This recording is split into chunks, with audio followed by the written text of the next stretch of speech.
ये पैसे मैंने चुराए हैं। अपने सारे जुर्म कबूल करके पूरी मीडिया के सामने सबूत और पैसों के साथ मैं कोर्ट में सरेंडर करता हूँ। इतने करोड़ों रुपए चोरी हो गए और पता भी नहीं चला। ये पैसे किसके हैं? माननीय होम मिनिस्टर जयेंद्र, माननीय हेल्थ मिनिस्टर आरोग्य शर्मा, माननीय फाइनेंस मिनिस्टर। नाम बताने की जगह मिनिस्टर्स का नाम क्यों बता रहे हो? क्योंकि ये पैसे मैंने उन्हीं से चुराए हैं। क्या हो रहा है? आपकी बैंड बजा रहा है। ये तो कुछ नहीं, उन्होंने अरबों के स्कैम किए। मंत्री दीमक की तरह जनता का पैसा खाते जा रहे हैं।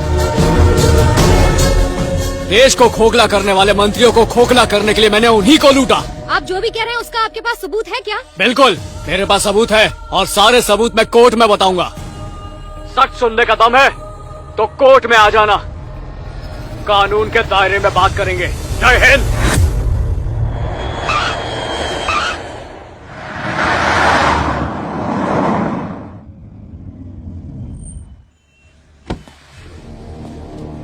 ये हमारे विक्रांत भैया के पापा है। इतने सारे लोग विक्रांत सर के लिए आए हैं। विक्रांत के लिए? सर ये पता है, आई नो। ये अक्षरा है, विक्रांत जुडिशियल कस्टडी में है, इसीलिए मुझे बताया। थैंक यू बेटा। भैया, भगवान ने आपको एक बेटा दिया है और उस बेटे के रूप में हमें भगवान मिला है।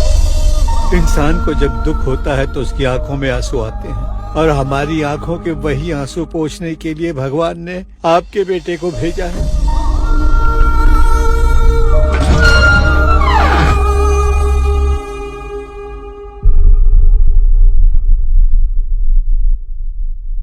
आप इतनी दूर से आए हैं, कुछ कहेंगे नहीं डैड? मेरे आसपास न जाने कितने हजारों लोग हमेशा रहते हैं।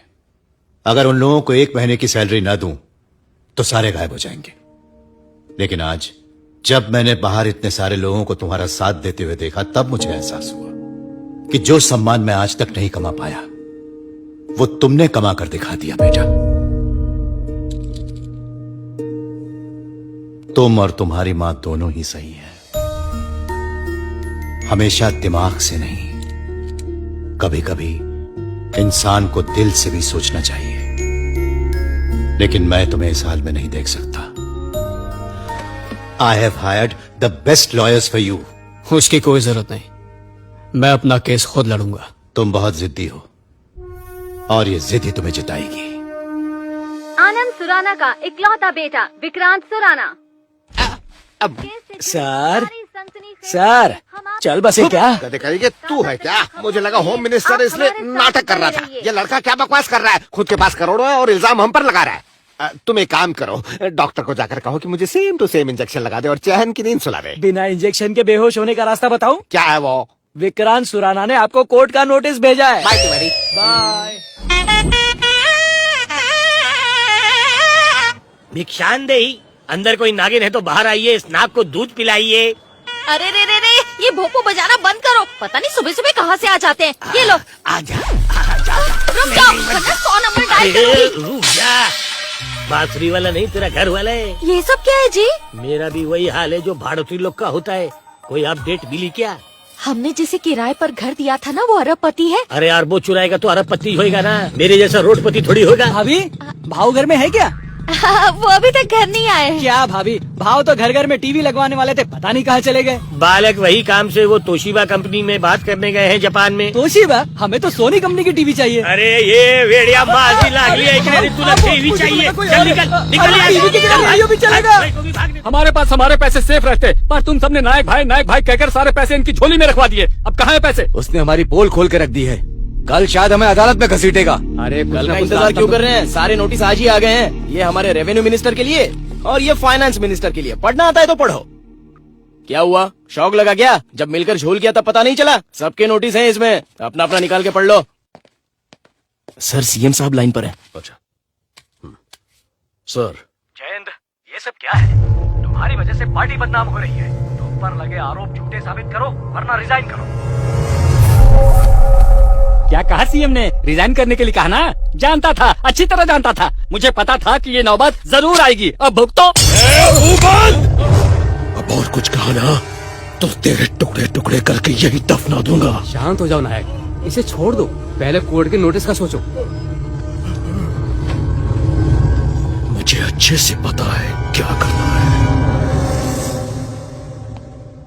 सुने, एक छोटी सी तब्दीली, सारे बैरिक भरे हुए हैं, इसलिए आज रात ये सारे कैदी तेरे सेल में सोएंगे।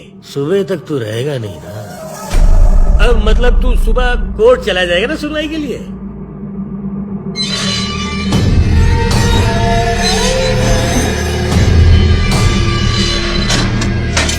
इनकी जरा अच्छे से खातिरदारी करना, इन्हें खरोच तक नहीं आनी चाहिए। हाँ,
सर सबके सब खूनी, अब तक तो मार दिया होगा आपको। अभी बॉडी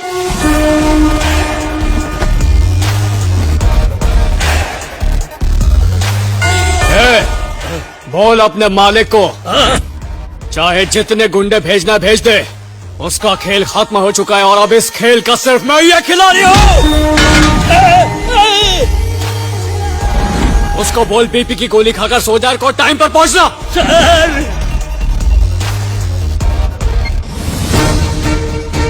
पूरे राज्य के कैबिनेट मिनिस्टर अदालत में पहुंचे।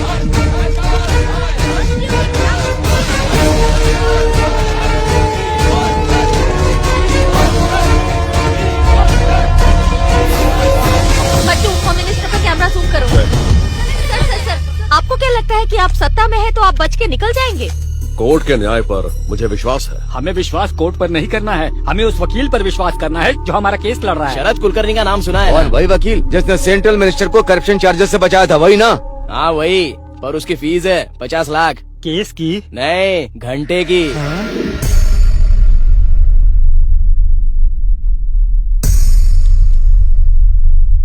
कार्रवाई शुरू की जाए। कहने के लिए कोई नई कहानी नहीं है सर। जब से आजादी मिली है एक ही चीज देख रहे हैं, करप्शन। इलेक्शन चाहे कोई भी पार्टी जीते, सत्ता तो सिर्फ बेईमान के हाथ में ही होती है। कुछ महीने पहले इस शहर में सीरियल बॉम्ब ब्लास्ट हुए थे सर। कई मरे और सैकड़ों घायल हुए और उनको देखने के लिए ये मंत्री और मीडिया वहां पर मौजूद थी। मंत्री मुआवजा देने का झूठा वादा करते रहे और मीडिया उनके दर्द का मजाक उड़ाती रही। मुआवजा तो दूर की बात, उनका इलाज तक नहीं हुआ। एक बॉम्ब ब्लास्ट ही क्या, चाहे फ्लाईओवर गिर जाए, ट्रेन गिर जाए, बस गिर जाए, बारिश आए, तूफान आए, सूखे में किसान आत्महत्या करने पर मजबूर हो जाए, एक पैसा भी उन तक नहीं पहुंचता है। हमारे देश की जनसंख्या ज्यादा है, इसीलिए इन चीजों में देर हो ही जाती है। हम सब इस बात को अच्छी तरह जानते हैं। इस मुद्दे का इस केस से कोई संबंध नहीं है। इनका तो पॉइंट ही क्लियर नहीं है। पॉइंट बिल्कुल साफ है योर ऑनर। इसकी वजह जनसंख्या नहीं है, सरकार का लालच है। बॉम्ब ब्लास्ट के दिन मरीजों के इलाज के लिए मैंने इस मंत्री को 10 करोड़ का चेक दिया था। वो चेक मुंबई के बेनामी अकाउंट में पहुंच गया। वो अकाउंट किसी और का नहीं, इसी मिनिस्टर का स्कैम अकाउंट है। मदद के नाम पर हजारों करोड़ों दबा कर रखने वाला यही होम मिनिस्टर जयेंद्र उर्फ नायक है। इन मंत्री और सरकारी बाबुओं ने जो सारा पैसा दबा कर रखा था, उन्हीं के नाक के नीचे से मैंने उन पैसों को चुराया और दुर्ग चैरिटेबल ट्रस्ट के जरिए उन पीड़ितों तक पहुंचाया। इससे रिलेटेड सारे cheques, vouchers, bills, bank transaction सब मैंने कोर्ट में सबमिट कर दिए हैं।